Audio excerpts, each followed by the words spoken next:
Dear students, welcome to my YouTube channel digital house of knowledge.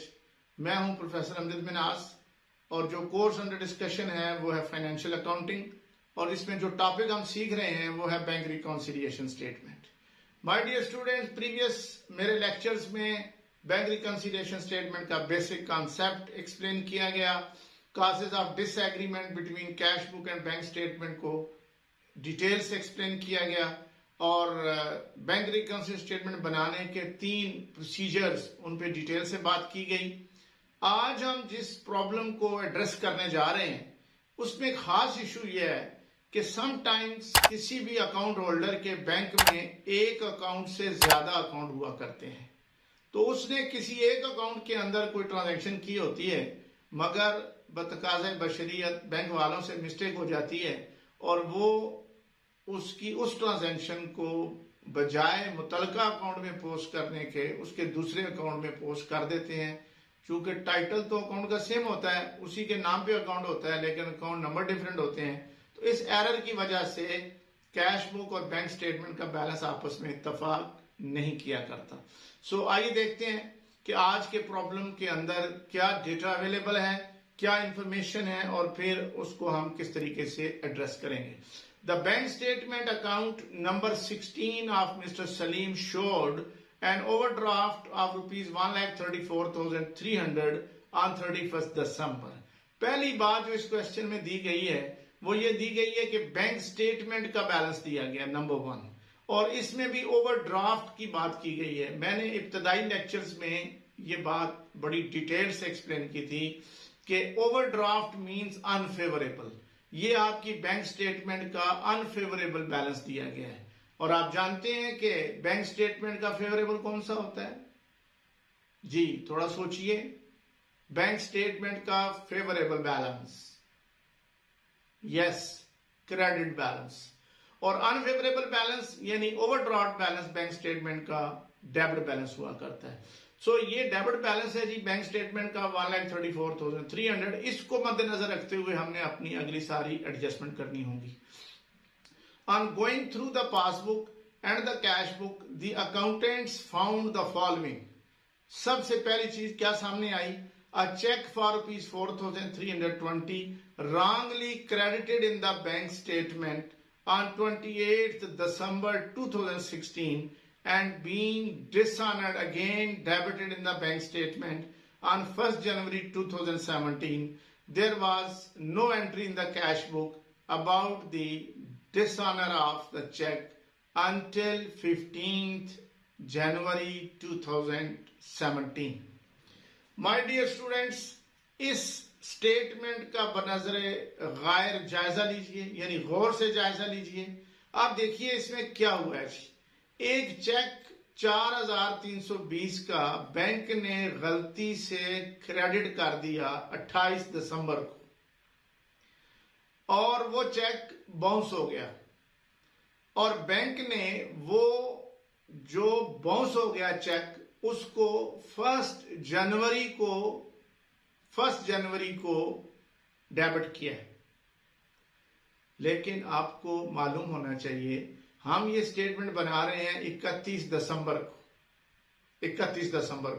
गोया हमें 31 दिसंबर की situation देखनी है कि 31 दिसंबर को कैश बुक पे सिचुएशन क्या है, पोजीशन क्या है और बैंक स्टेटमेंट के अंदर पोजीशन क्या है। 31 दिसंबर को पोजीशन यह है कि पार्टी ने, मिस्टर सलीम ने 4,320 का चेक बैंक में डिपॉजिट करवाया और कैश बुक पे एंट्री कर ली। बैंक वालों को चाहिए था कि जब तक उसकी कलेक्शन ना हो जाए वो सलीम के अकाउंट को क्रेडिट नहीं किया जाना चाहिए था। बैंक से गलती हो गई और बैंक ने वो 4,320 का cheque wrongly credited in bank statement. कब? 28 दिसंबर को 2016। अब आप देखिए 31 दिसंबर तक की पोजीशन ये है कि 4,320 की अमाउंट कैश बुक पर भी मौजूद है डेबिट साइड पर और बैंक स्टेटमेंट के अंदर भी मौजूद है ऑन क्रेडिट साइड। 31 दिसंबर तक ये सिचुएशन है। तो आप मुझे बताइए ईमानदारी से, अगर ये अमाउंट 4,320 कैश बुक में भी मौजूद है, बैंक स्टेटमेंट भी मौजूद है, तो कोई इख्तलाफ होगा? There will be no discrepancy. अब आगे क्या हुआ है, आगे ये हुआ है कि बैंक वालों को जब इतला मिली कि ये चेक बाउंस हुआ है तो उन्होंने तो अपना रिकॉर्ड ठीक कर लिया, मगर कब? 1 जनवरी 2017 को, मगर ये 31 दिसंबर के बाद हुआ है। और फिर आगे वो कह रहा है कि कैश बुक में इसकी इस्लाह 15 जनवरी तक नहीं की गई। ओके, लेकिन हम तो 31 दिसंबर देखेंगे साहब, 31 दिसंबर तक कोई डिस्क्रिपेंसी नहीं है, लिहाजा इसकी कोई एडजस्टमेंट नहीं होगी। Then number 2, interest collected and credited by the bank in the bank statement on Mr. Salim's behalf, but the same had not been recorded in his cash book 11,200। ये तो इनकम है जी, डायरेक्टली कलेक्ट हुई है bank की तरफ से, मगर cash book पे ये अमाउंट अपीयर नहीं हो रही।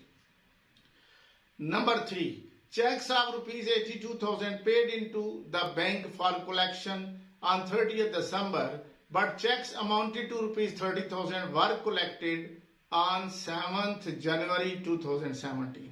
82,000 के चेक बैंक को भेजे गए कलेक्शन के लिए, मगर इनमें से 30,000 के चेक 7 जनवरी को जाके कलेक्ट हो रहे हैं। गोया 31 दिसंबर की पोजीशन ये है कि आपके अनकलेक्टेड चेक्स की अमाउंट 30,000 है। Number 4, out of cheques amounting to rupees 31,200 drawn by him on 27 December, a check for rupees 10,000 was encashed on 3rd January। 31,200 के चेक 27 दिसंबर को इशू किए गए, मगर उनमें से एक चेक जिसकी अमाउंट 10,000 है, ये 3rd जनवरी को जाके पे हो रहा है। गोया 31 दिसंबर को ये आपका अनप्रेजेंटेड चेक होगा 10,000 का। अब 5वीं बात बड़ी काबिल गौर है जी, इसको देखिए जरा। The banker has given him a wrong credit for rupees 2,000 paid in by him in another account number 17। देखिए, हम ये जो क्वेश्चन देख रहे हैं ये अकाउंट नंबर 16 के हवाले से। उसने कहा जी कि 2,000 की अमाउंट जो है वो अकाउंट नंबर 17 में पे की गई थी, डिपॉजिट करवाई गई थी, मगर बैंक वालों ने गलती से ये क्रेडिट अकाउंट नंबर 16 को दे दी है। And a wrong debit in respect of a check of rupees 1,200 drawn off account number 17। Account number 17 का एक चेक 12,000 का निकलवाया गया है, तो बजाय अकाउंट नंबर 17 को डेबिट करने के अकाउंट 16 को डेबिट कर दिया गया है। कह रहा है prepare bank reconciliation statement as on 31 दिसंबर 2016। माय डियर स्टूडेंट्स, अब इसके बाद हम लोग हेडिंग देंगे, और जो हम हेडिंग देंगे उस हेडिंग में हम लिखेंगे Mr. Salim account number 16 bank reconciliation statement for the month ending December 31st 2016।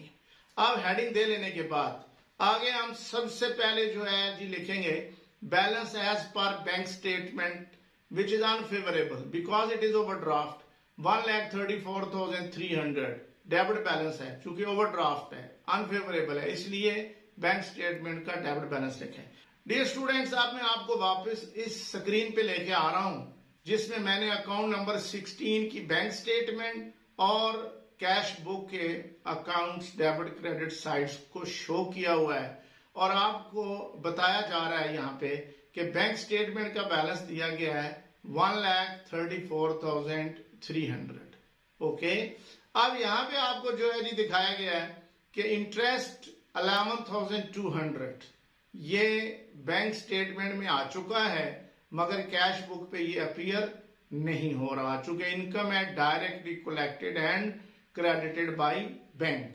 Okay, interest collected by bank के बाद 11,200 की एडजस्टमेंट के बाद यहां पे बताया गया जनाब के 82,000 के चेक बैंक में डिपॉजिट करवाए गए फॉर कलेक्शन, लेकिन उनमें से 30,000 के चेक 31 दिसंबर तक कलेक्ट नहीं हुए। लिहाजा ये आपने देखा कि मैंने बैंक स्टेटमेंट के अंदर 30,000 रेड एंट्री शो की हुई है कि ये रेड एंट्री नहीं हुई, क्रेडिट नहीं हुए, ये एरर है, इसको ठीक होना चाहिए।